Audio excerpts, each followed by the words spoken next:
한국은행이 갑자기 긴급 여신 지원 체계를 발표했습니다. 뱅크런에 대비한다는 이야기인데 이게 왜 지금일까요? 뱅크런이라는 건 사람들이 불안해서 은행으로 한꺼번에 몰려가 자기 돈을 찾아가는 현상을 말합니다. 외환 위기 이후 처음 보는 징후들이 하나둘 나타나고 있거든요. 환율은 연일 1,480원대를 찍고 시장 금리는 3%를 넘어섰습니다. 미국은 금리를 내리는데 우리는 오히려 금리가 오르는 이상한 상황이죠. 더 충격적인 건 롯데백화점 분당점마저 문을 닫는다는 소식입니다. 중산층의 상징이었던 그곳이 말이죠. 그럼 지금부터 이 모든 징후가 의미하는 바가 무엇인지, 우리 돈을 어떻게 지켜야 하는지 자세히 살펴보겠습니다. 한국은행 홈페이지에 들어가 보니까 12월 15일자로 공지가 하나 떠 있더라고요. 금융기관 대출 채권을 담보로 한 긴급 여신 지원 체계 구축이라는 제목인데, 내용을 보면 디지털 금융 전환이 가속화되면서 유동성 위험이 커졌다는 겁니다. 그래서 내년 1월 2일부터 긴급 여신 체계를 가동한다는 거죠. 한마디로 뱅크런, 그러니까 사람들이 불안해서 은행에 몰려가 예금을 한꺼번에 찾아가는 일이 일어날 수 있으니까 미리 대비책을 만들어 놓겠다는 이야기거든요. 여기서 중요한 건 디지털 전환이라는 표현입니다. 옛날엔 은행에서 돈 찾으려면 줄을 서야 했잖아요. 그러다 보니까 뱅크런이 일어나도 속도가 느렸는데 지금은 안방에서 클릭 몇 번이면 계좌를 텅텅 비울 수 있거든요. 실제로 2023년 실리콘밸리 은행, 그러니까 미국의 한 은행이 망했을 때 하루 만에 예금의 85%가 빠져나갔습니다. 2008년 금융위기 때는 열흘 걸려서 10%에서 20% 정도 인출됐던 것과 비교하면 엄청난 속도죠. 스마트폰으로 클릭 몇 번이면 끝나니까 순식간에 은행이 텅 비어버리는 겁니다. 한국은행이 이 자료를 직접 제시하면서 우리도 대비해야 한다고 강조하고 있는 겁니다. 그럼 여기서 의문이 드는 거죠. 지금 당장 뱅크런이 일어날 정도로 상황이 심각한 건가? 물론 내일 당장 은행에 사람들이 몰려들 일은 없을 겁니다. 하지만 한국은행이 이런 체계를 만든다는 것 자체가 심상치 않다는 신호거든요. 마치 소방서에서 갑자기 대형 화재비 훈련을 시작하면 뭔가 불안한 것처럼 말이죠. 이야기가 나온 김에 BIS 비율 얘기를 안 할 수가 없는데요.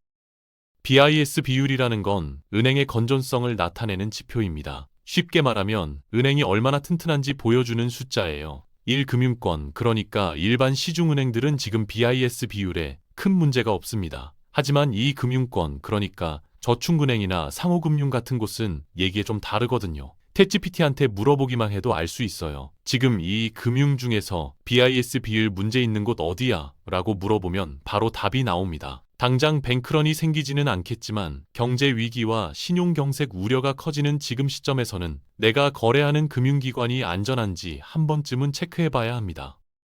지금 우리나라의 신용경색 조짐이 보이거든요. 신용경색이라는 건 돈을 빌려주는 걸 꺼려하는 현상입니다.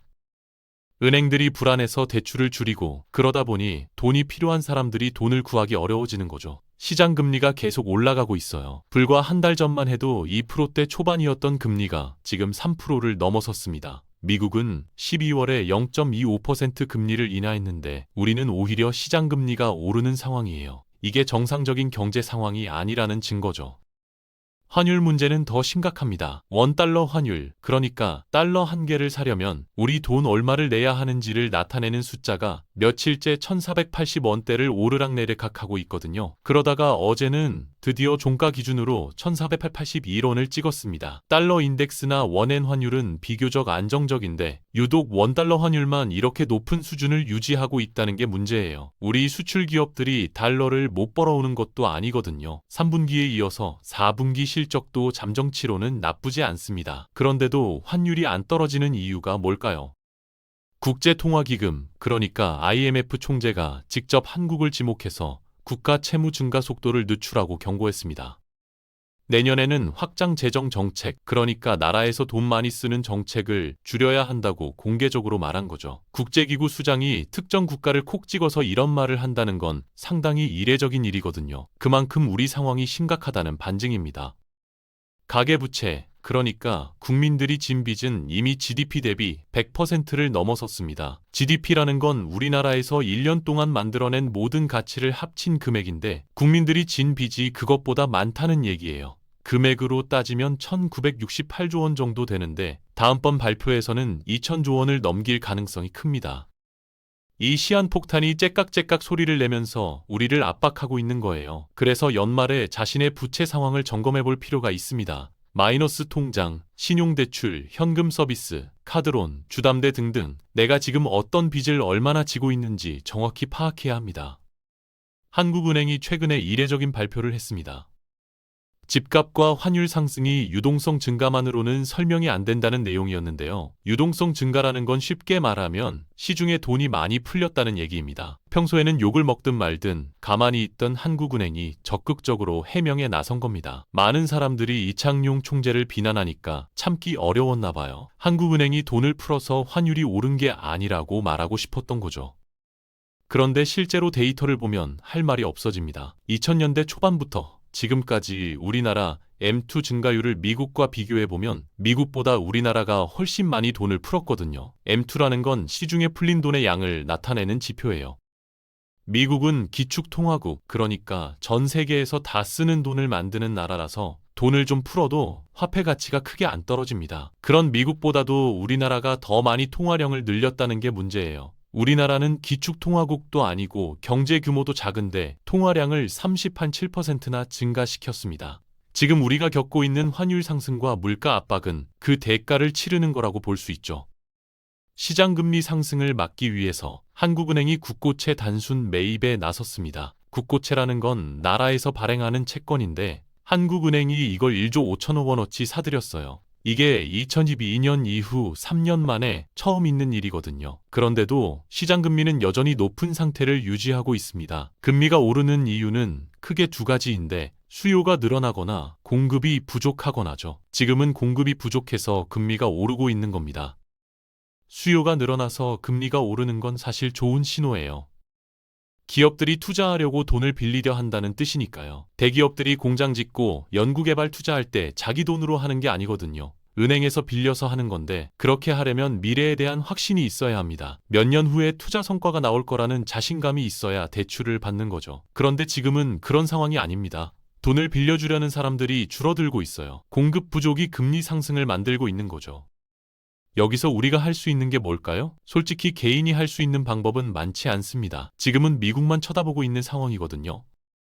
그런데 다행인 게 하나 있다면 미국 경기가 하강하고 있다는 점입니다. 만약 미국 경제가 지금도 강해서 금리를 올리거나 인하를 멈췄다면 우리는 정말 큰일 났을 거예요. 하지만 미국 경기가 식고 있어서 금리를 계속 낮추고 있으니까 우리한테는 숨통이 트이는 거죠. 미국 고용지표가 발표됐는데 실업률이 4.6%까지 올라갔습니다. 전달보다 0.3%포인트 증가한 수치거든요. 5%를 넘어가면 본격적인 경기 침체 신호로 받아들여지는데 이미 그 근처까지 왔다는 얘기입니다. 비농업 신규 일자리는 6만 4천 개 증가했는데 시장 예상치인 4만 5천 개보다는 많지만 전반적으로 미국 고용시장이 약해지고 있는 건 분명합니다. ISM 제조업 지수를 보면 더 확실해집니다. 이 지수는 미국 제조업 경기를 나타내는 지표인데 50을 기준으로 해요. 50보다 높으면 전달보다 상황이 좋아질 거라는 기대감이고 50보다 낮으면 안 좋아질 거라는 의미거든요. 2020년 이후로 이 지수가 계속 하락세를 보이고 있어요. 올해 2월에 딱 한 번 50.3을 찍은 게 전부이고 11월에는 44까지 떨어졌습니다. 속도는 느리지만 미국 경제가 확실히 식어가고 있다는 증거죠. 트럼프는 이걸 핑계 삼아서 연준, 그러니까 미국의 중앙은행의 금리 인하 압박을 계속하고 있고 실제로 12월에 0.25% 추가 인하가 있었습니다. 이게 우리한테는 당장의 위기를 완화시켜주는 역할을 하고 있는 거예요. 물가 지표도 흥미롭습니다. 관세를 부과한 지 꽤 됐는데도 물가 상승률이 낮게 나오고 있거든요. 근원 물가 지수가 2.9%, 소비자 물가 지수가 2.7% 정도 나왔습니다.